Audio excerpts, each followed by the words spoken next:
biex nifirħilkom li sirtu tobba.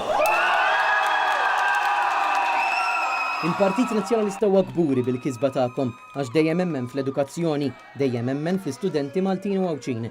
Dan kien il-messaġġ tal-kap tal-Oppożizzjoni tal-Partit Nazzjonalista Simon Busuttil li t-tobba ġodda li se jkunu qed jiggradwaw f'din is-sena hekk kif nhar il-ġimgħa mal-ħruġ tar-riżultati tagħhom żaru d-dar ċentrali tal-Partit Nazzjonalista biex jiċċelebraw dan is-suċċess.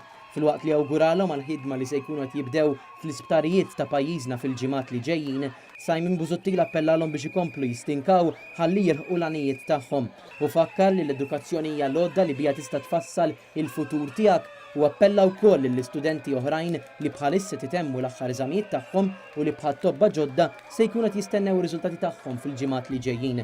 Intant il-Partit Nazzjonalista fi stqarrija uffiċjali wkoll tenna l-awgurju tiegħu lejn dawn it-tobba ġodda fil-ħidma tagħhom mal-pazjenti ta' pajjiżna.